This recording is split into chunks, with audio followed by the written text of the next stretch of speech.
अनंत कोटि दंडवत सतगुरु देव को। स्वरूप गीता के माणिक मोती, इसमें प्रश्नोपनिषद का चल रहा है। तीसरा प्रश्न कौशल्य देश के ऋषि आश्वलायन ने पिपलाद ऋषि से पूछे थे। उसमें उदान प्राण का चल रहा था। उसने पूछा था कि कैसे प्राण 100 नाड़ियाँ हैं, उन नाड़ियों में कैसे जीवात्मा उनके माध्यम से बाहर जाती है। एक नाड़ी ब्रह्मरंध्र में बताई थी, उससे योगी जाते हैं। अब आगे उन्होंने लिया कि इन पाप और पुण्यमयी योनियों में ले जाने का कार्य उदान प्राण का है। देखो, जो कंठ में प्राण है अग्नि का, वो ही सारा कुछ आखिर में समेट करके गमन करता है। आखिर में कंठ में सारे प्राण इकट्ठे होते हैं। तो उदान प्राण जो है जीवात्मा को, सोई हुई जीवात्मा को, ये जहाँ इसके कर्म होते हैं वहाँ ले जाता है। इसका निवास कंठ में होता है। पुण्यमयी और पापमयी योनियों में ले जाता है। चाहे पुण्य है तो पुण्य में, और पाप है तो पाप वाली योनियों में। इसका निवास कंठ में होता है। अंतिम समय जीव के सारे संस्कार का लय मन में, मन मुख्य प्राण में लय हो जाता है। अंत समय जैसा मन का संकल्प होता है, यही मुख्य प्राण उदान प्राण को साथ लेकर सोए हुए जीव को एक शरीर से दूसरे शरीर में ले जाता है। ये इसका काम है उदान का। अधिक पुण्य कर्म वाले मनुष्यों को देवलोक में ले जाता है, पाप वालों को कुकर शुकर नीच योनियों में ले जाता है, और मिश्रित फल वालों को मनुष्य शरीर में ले जाता है। अब यहाँ पर ध्यान देने की बात है कि जब मनुष्य शरीर में पाप और पुण्य दोनों ही मिश्रित हैं, कम ज़्यादा का तो अलग विषय हो गया ना, लेकिन अगर मिश्रित हैं तो फिर हमारे को पाप और का फल दुख और पुण्य का फल सुख, तो दोनों ही मिलेंगे। अब जो ज्ञान वाला व्यक्ति होता है वो नई साधना के अंदर अपने संकल्प शुभ करता है। बस उसको ये पता है कि इस मनुष्य शरीर के अंदर पाप और पुण्य दोनों का मेल है। वो ज़्यादा हाय तौबा नहीं मचाता, और जो वर्तमान है उसके पास क्रियमान कर्म का, वो उसको संकल्प से और शुभ कामनाओं से और साक्षी स्वरूप में बैठकर उस बात को पुण्य में बदलता है। अब सारा दिन आप सिर्फ महावाक्य लोगे तो पाप का समय मन के पास होगा ही नहीं। और अगर हम मन के अंदर चिंतन करेंगे भूत भविष्य का, तो आप मनन करो, जरूर हम कोई ना कोई किसी के लिए गलत भी सोच लेते हैं। तो ये मन को साधने का उपाय बताया है कि वही व्यक्ति साध सकता है, पुण्य क्षीण पाप क्षीण कर सकता है। तो कहा कि जो पुण्य वाले लोग हैं, और मनुष्य शरीर जो है वो पाप और पुण्य का मिश्रित फल है, मिला जुला फल है। यहाँ ब्रह्म ऋषि पिपलाद ने आश्वलायन के चौथे प्रश्न का उत्तर दिया कि प्राणों का एक देह से दूसरे देह में जाना कैसे होता है। उसने पूछा था ना कैसे जाते हैं, तो मन के संकल्प से प्राण जाते हैं, और ले कौन जाता है? उदान प्राण। और सारा कुछ जो है इस प्राणों के अंदर लीन होता है, मन बुद्धि। वैसे है तो बड़ा आश्चर्य, एक वायु के अंदर सब कुछ लीन होता है, पर वो बाहर वायु में दूसरी वायु के साथ नहीं मिलता, अलग ही रहता है। देखो कैसी व्यवस्था है। तो कहा ये उनके पांचवें प्रश्न, एक देह से दूसरे देह में जाना कैसे होता है, इस प्रश्न का उत्तर दे दिया। और ये कौन सा प्रश्न है? चौथा, आश्वलायन का। 6 प्रश्न पूछे थे ना आश्वलायन ने। पूछा तो एक ही था प्राणों के बारे में, पर उसमें 6 प्रश्न छुपे हुए हैं। ब्रह्म ऋषि पिपलाद से ऋषि आश्वायन ने 5वें और 6ठे प्रश्न में पूछा था कि कैसे प्राण आदि भौतिक बाह्य जगत, अंदर तो प्राण अपना करते ही हैं सारा व्यवस्था, लेकिन ब्रह्मांड के अंदर जो आदि भौतिक किसको कहते हैं? जो हमारे सामने जगत है, ये चंद्र तारे पृथ्वी जो दिख रहा है 5 भूतों का, ये आदि भौतिक है। आदि भौतिक बाह्य जगत को भी प्राण ही धारण करता है। और कैसे आध्यात्मिक जगत मन इंद्रिय आदि को धारण करता है, ये प्रश्न पूछे थे। 5वां प्रश्न था ना कि कैसे वो बाहर वाले जगत को धारण करता है और कैसे अंदर आध्यात्मिक क्या है आपके पास? 14 इंद्रियां बताई थी, अध्यात्म, अधिभूत और अधिदैव। तो अध्यात्म जो 14 हैं, इनमें भी प्राण व्याप्त हैं, इनमें भी सूत की तरह प्राण ही व्याप्त है। मन इंद्रिय आदि को कैसे धारण करता है? अब आगे परम ऋषि पिपलाद ने इन प्रश्नों का उत्तर दिया कि सूर्य सारे ब्रह्मांड का बाह्य प्राण है। सूर्य है तो सारा जगत जिंदा है। अगर सूर्य नहीं आए 2 दिन 4 दिन तो सारे क्यारे व्यवहार बंद हो जाते हैं।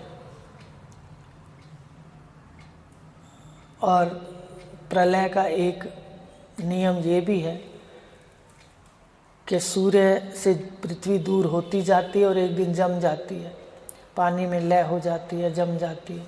ऐसा ऋषियों ने लिखा है कि सूर्य ना हो तो प्रलय हो जाएगी, मतलब खत्म हो जाएगी जिंदगी। बाह्य, अब समझ आ गई कि बाहर जो सारी उष्णता है वो किसकी है? सूर्य की है। ये प्राण सूर्य की है और उष्णता और तेज है। और ईश्वर का सूर्य नेत्र है। नेत्र कौन से तत्व के हैं? आकाश, वायु, अग्नि, जल में अग्नि तत्व के हैं। और चेतन की बैठने का स्थान नेत्र है। देखो, अग्नि के नेत्र पर ही जागृत में बैठता है। हार्ट भी अग्नि का है, हृदय में भी रहता है तो वो भी अग्नि का है। और आखिरी समय जाता है तो भी अग्नि के प्राण पे सवार होके जाता है। तो अग्नि का मुख्य यहाँ पर बताया गया कि अग्नि का मुख्य रूप से व्यवहार है। सूर्य सारे ब्रह्मांड का बाह्य प्राण है, उष्णता और तेज है, ईश्वर का नेत्र है। पिंड में नेत्र में मुख्य प्राण स्थित है। आंखों में कौन सा प्राण स्थित है आपको बताया था? नेत्रों में। तो बाहरी जगत का सूर्य शरीर के नेत्रों में स्थित प्राण को स्थिर करता है। अब देखो, जो मुख्य प्राण है पिंड में, नेत्र में मुख्य प्राण स्थित है। बताया था कि मुख्य प्राण नेत्र में स्थित है। तो बाहरी जगत का, पिंड में तो मुख्य प्राण स्थित है और बाहरी जगत का सूर्य शरीर के नेत्रों में स्थित प्राण को स्थिर करता है। अंदर तो देखो जो मुख्य प्राण है वो स्थित है नेत्र में, और बाहर सूर्य। इधर नेत्र है तो उधर क्या है? ईश्वर का नेत्र सूर्य है। और अपना नेत्र किससे जुड़ा है? समष्टि नेत्र से, सूर्य से। इसलिए सूर्य अपने आँखों में, डॉक्टर अंग्रेजी में कहते हैं ऑप्टिक नर्व, उससे सूर्य नाड़ी होती है जिसमें सारी ऊर्जा बाहर से आती है नेत्रों में। तो बाहर का जो नेत्र है वो उसमें स्थित है मुख्य रूप से, मुख्य प्राण वो है। और अपने पास जो नेत्र है ये इसमें मुख्य प्राण रहता है। तो इसको पुष्ट कौन करता है? ध्यान देना। अभी बताया ना कि इनका जुड़ा हुआ है। दिक्पाल से अपने नेत्र जुड़े हुए हैं, वायु से अपनी त्वचा जुड़ी हुई है। बताया था ये सारा, बताया ना कि सारा पिंड किससे जुड़ा हुआ है? ब्रह्मांड से इसकी तन्मात्राएं जुड़ी हुई हैं। तो मुख्य प्राण अपने नेत्र में स्थित है, और बाहर मुख्य प्राण कहाँ स्थित है? ईश्वर के नेत्र में, सूर्य में। तो सूर्य जो है वो अपने नेत्र वाले प्राण को पुष्ट करता है, ताकत देता है। अभी आपको बताया कि एक सूर्य नाड़ी होती है, उसके माध्यम से बाहर की ऊर्जा इसको मिलती है। ये पिंड और ब्रह्मांड का आपस में मेल बताएंगे। देखो कैसे सिर्फ प्राण अपने काम नहीं कर रहे, ये समष्टि के साथ जुड़े हैं। आँख का मुख्य प्राण किसके साथ जुड़ा है? समष्टि नेत्र सूर्य के साथ। वो ईश्वर का नेत्र है और वहाँ मुख्य रूप से प्राण जो स्थित है वो इसको अपने प्राण को, नेत्र वाले प्राण को शक्ति देता है, मुख्य प्राण को। ऐसे ही पृथ्वी का अपान वायु देवता शरीर पिंड में अपान, जो पृथ्वी का अपान वायु देवता, बाहर पृथ्वी है, उसका देवता कौन है? अपान वायु का। वो देवता शरीर पिंड में अपान वायु को स्थिर रखता है। पृथ्वी में जो अपान वायु है, देखो सूर्य में जो मुख्य प्राण है वो किसको पुष्ट करती है? अपनी आँखों को। और जो अपान वायु पृथ्वी की है वो कहाँ कंट्रोल करती है? वो कहाँ नियम बांधती है? वो कहाँ व्यवस्था देती है? कहते अपने शरीर पिंड में। पृथ्वी की अपान वायु ब्रह्मांड की, और अपनी एक शरीर की पिंड अपान वायु, ये आपस में जुड़ी हुई है। तो इस शरीर की अपान वायु को शक्ति कौन देता है? पृथ्वी की जो अपान वायु है। मतलब 5 उन्होंने ये बताया कि कैसे 5 स्थान पर बैठ के प्राण का नाम बता दिया, फिर उसका इस शरीर के साथ जुड़ाव बता दिया कि जुड़े हुए हैं। व्यष्टि और समष्टि ये आपस में जुड़े हुए हैं। इसलिए तो देखो, आप वायु बाहर चलती है तो हम, ठंडी होती है तो फटाफट कपड़े ओढ़ने लग जाते हैं, होते कमरे में हैं, और गर्मी आती है तो सारे कपड़े धीरे धीरे स्वेटर, शालें, कंबल उतारने लग जाते हैं। तो ये अपनी त्वचा वायु से जुड़ी हुई है। ऐसे ही अपान वायु जो है वो कहाँ है? कमर के नीचे रहती है। और वो पृथ्वी की अपान वायु किसको कंट्रोल करती है? किसको नियम में रखती है? शक्ति देती है जो पिंड में अपान वायु है। और अपान वायु कहाँ रहती है? कमर के नीचे। अपान वायु को स्थिर रखती है। कौन सा? ब्रह्मांड की जो पृथ्वी की अपान वायु है वो अपनी अपान वायु को, एक शरीर की अपान वायु को स्थिर रखती है। धरती और स्वर्ग के मध्य में स्थित समान वायु है। समान वायु कहाँ है? ब्रह्मांड में। उन्होंने आदि भौतिक कहा है ना, और आध्यात्मिक दोनों का पूछा है। तो आदि भौतिक का आध्यात्मिक से मेल है। तो जो समान वायु है वो कहाँ रहती है? धरती और स्वर्ग, अंतरिक्ष के मध्य में स्थित समान वायु है। ऐसे सारे में रहती है। वह बाहर के अंगों को पुष्ट करता है और अंदर के भीतरी अंगों को, मन और इंद्रियों को अंदर का समान वायु पुष्ट करता है। भाई बाहर का तो देखो वो पुष्ट करता है। कौन सा समान वायु है? जो अंतरिक्ष स्वर्ग से पृथ्वी के बीच में चलता है, वो वायु समान वायु है।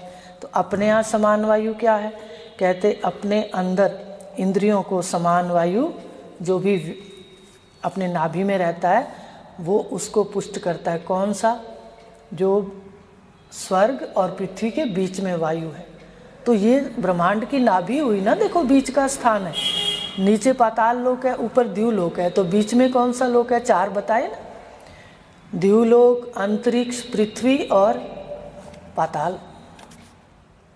इसके नीचे जो पृथ्वी के नीचे है लोक। तो इन चारों को आपने ब्रह्म पढ़ा होगा उपनिषदों में, ब्रह्म के 4 पाद। तो उसमें बताया कि कैसे वो 4 जो हैं, द्युलोक, अंतरिक्ष, पृथ्वी और पृथ्वी से नीचे पाताल।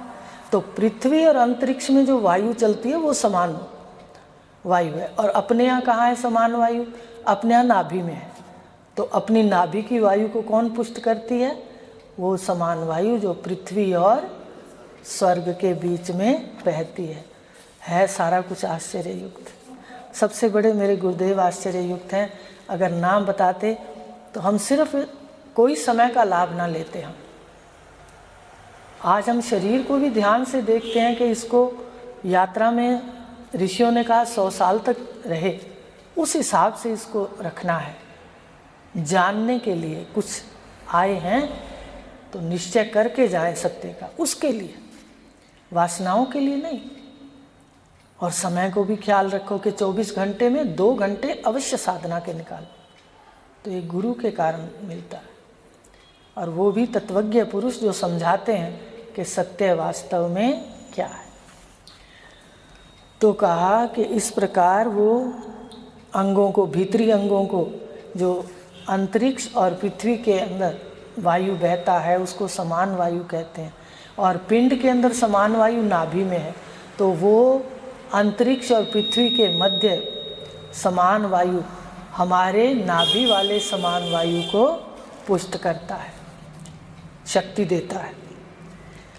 पृथ्वी और आकाश के मध्य समान वायु है, वही व्यान वायु है, और वही व्यान वायु है सारे ब्रह्मांड में व्याप्त है। और अपने अंगों को कौन पुष्ट करता है फिर? यह आदि भौतिक जगत में व्याप्त होकर बाहर के अंगों को पुष्ट करता है और शरीर के अंदर के समान वायु और व्यान वायु को स्थिर रखता है। व्यान वायु कहते हैं जो सारे आकाश में व्याप्त है। तो जो जैसे आकाश में सारा व्याप्त है वायु, वही अपने सारे शरीर के आकाश में व्याप्त है। शरीर में भी तो आकाश है, नाड़ियों में भी आकाश है। आकाश माने स्थान, खाली जगह। तो सारे शरीर में आकाश है, जो व्यान वायु है वो सारे शरीर में व्याप्त है। और उसको पुष्ट कौन करती है? जो बाहर आकाश में व्याप्त वायु है, व्यान वायु, वो अपने शरीर की व्यान वायु को स्थिर रखती है और पुष्ट करती है। भाई स्थिर भी रखती है, मतलब किसकी शक्ति से सारा कुछ स्थिर है? उस परमात्मा की आज्ञा में यह सब चल रहा है ना। देखो सारा जो जितना भी व्यवस्था है वो तो स्वतः संचालित माने ऑटोमेटिक है ऑटोमेटिक। कैसे? देखो अपने को पता नहीं था, फिर भी वायु, बाहर की वायु पिंड को क्या कर रही है? वो शक्ति दे रही है। भले कोई नहीं जानता तो भी दे रही है, और कोई जानता है तो भी दे रही है। तो आप कहोगे फिर हम भी नहीं जानते, क्यों जाने? तो जानने वाला तो जगत से मुक्त हो जाएगा, मोक्ष को प्राप्त करेगा, और जो नहीं जानेगा वो इस जाल, प्राणों के कर्मों के जाल में फंस जाएगा। ये फर्क है बस।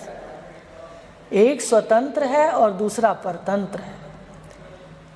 एक स्वतंत्र है इन सब से, इनको पास रखते हुए भी, और एक परतंत्र है जो इसके पराधीन है, इसके अधीन है, जगत के। शरीर के अंदर के समान वायु व्यान वायु को स्थिर रखता है। सारे ब्रह्मांड में उदान प्राण की उष्णता है। ध्यान से सुनते जाओ। शरीर में भी इसी की उष्णता है। बाह्य उष्णता उदान वायु है, वह समष्टि में बाहर अंगों को उष्णता देता है। व्यष्टि एक शरीर में यही उष्णता उदान प्राण है।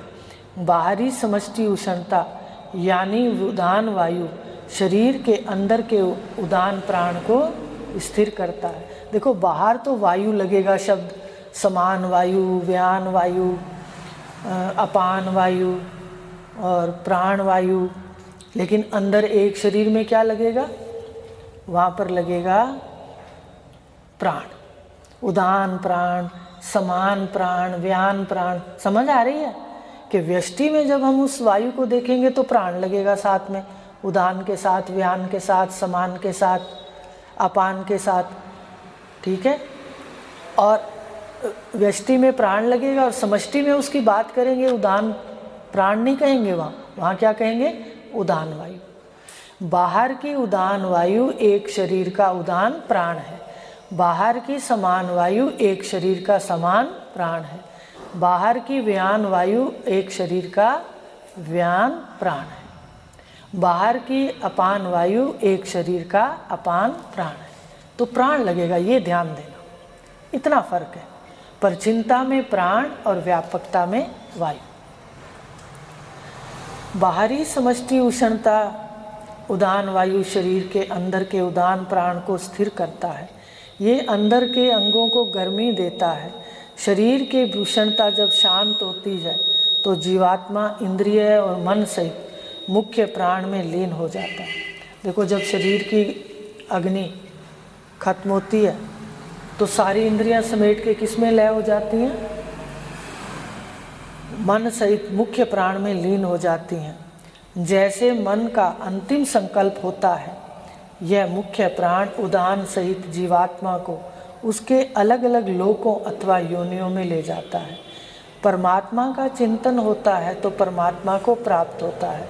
अगर संसार का चिंतन होता है तो योनियों में भटकता है। ध्यान यह रखना पड़ेगा कि चिंतन सदा सत्य का ही रहे। ये ध्यान रखना पड़ेगा ना। पढ़ने का अपने को क्या लाभ है कि हम यहाँ पढ़ते हैं, हमें समझ आ जाए कि क्या सही है। तो हमें चिंतन संसार का जैसे आए वैसे ही अपने गुरु का शब्द या शरीर का ले लो। और चिंता लगे तो कहो क्या ये सत्य है? कर्मों से हो रहा है। मैं केवल शुभ संकल्प वर्तमान में कर सकता हूँ बस, और वो करो।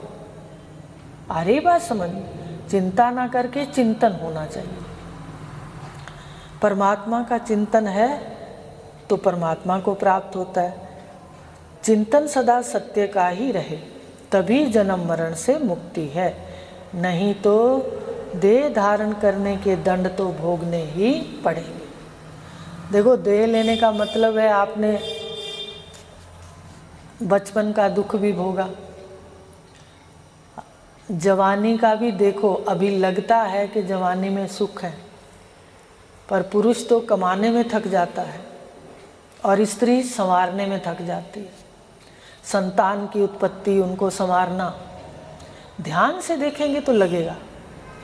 अभी मनन होता है तो कहते हैं नहीं नहीं, कोई भी कहीं भी ऐसा सुख नहीं है जो हम कहें कि आ जाएं और हम ये शरीर के दुख ना देखें। संतान की उत्पत्ति, फिर उनको पैसों से पहले कमा करके उनको फिर सेट करना, अपने शरीर का निर्वाह करना, फिर मन के दुखों से बचना, कितना मुश्किल है। मन तो हर बार कुछ ना कुछ ले आता है, गलत ही लाता है, नेगेटिव ही सोचता है। ये तो गुरु की कृपा से पॉजिटिव होता है। तो कहा कि ये मुक्ति जन्म मरण से तब होगी जब सदा सत्य रखेंगे पास में। दे नहीं तो देह धारण के दंड तो भोगने पड़ेंगे। अब इस प्रकार प्राणों के रहस्य को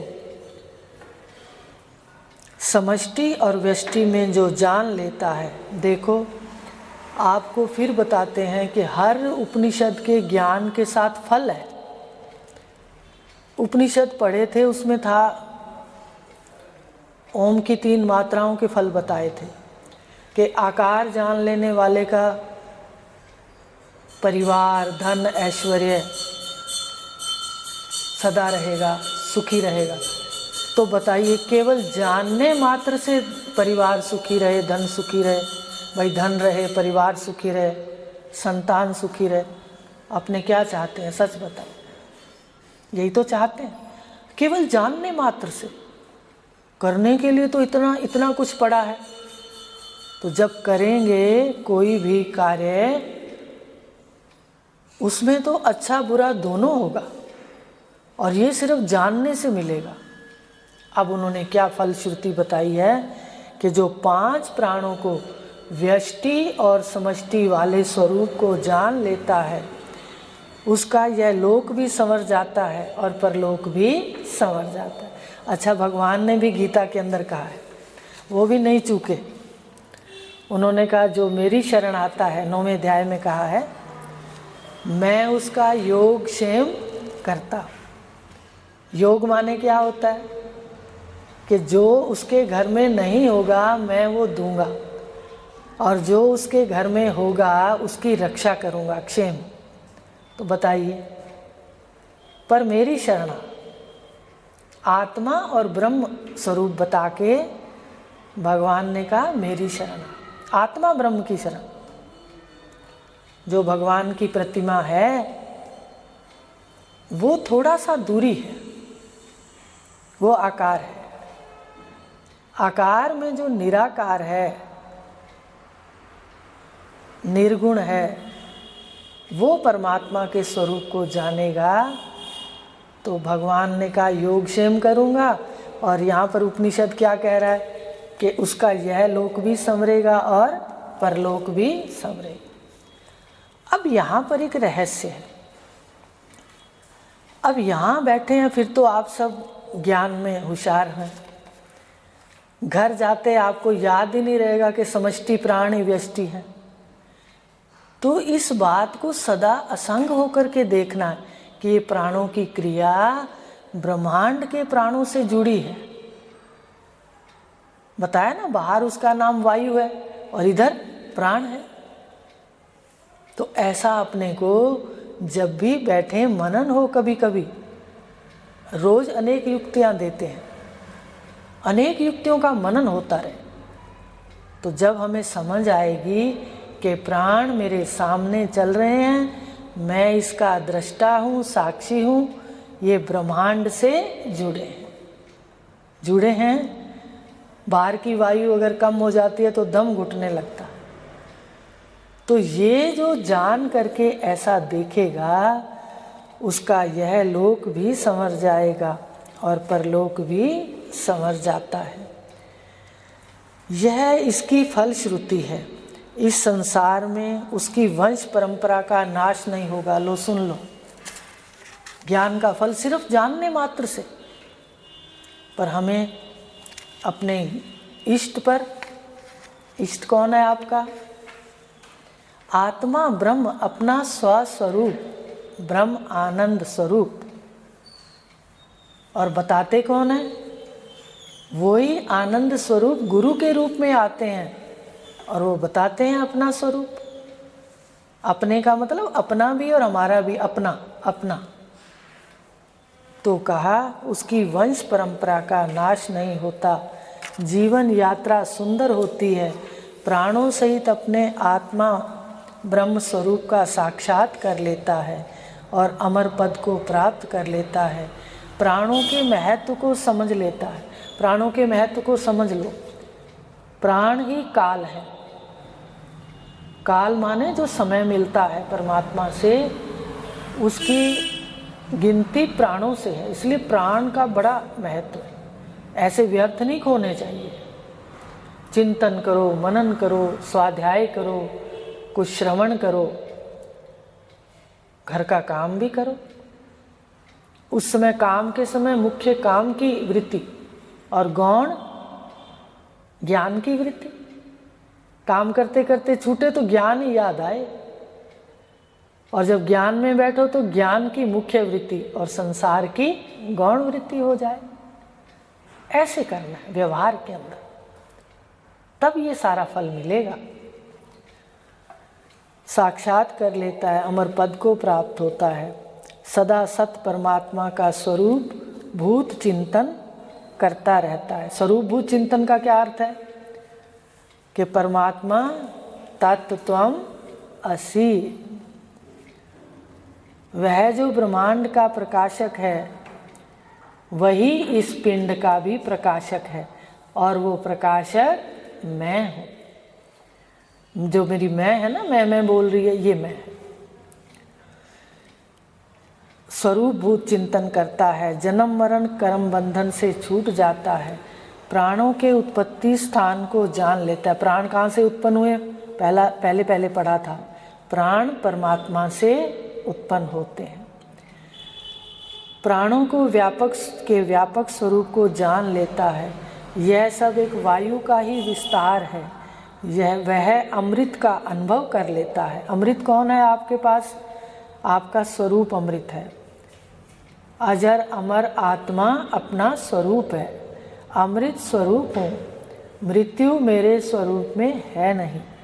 कृत हो जाता है, निरंतर सुख का अनुभव करता है। तो ये आज इतना ही लेंगे, कल आगे लेंगे फिर ये उनके प्रश्न। 6 प्रश्न पूछे थे और 6 प्रश्न उन्होंने उत्तर दे दिया। ठीक है, घर पे इसको पढ़ना। हरिओम, शांति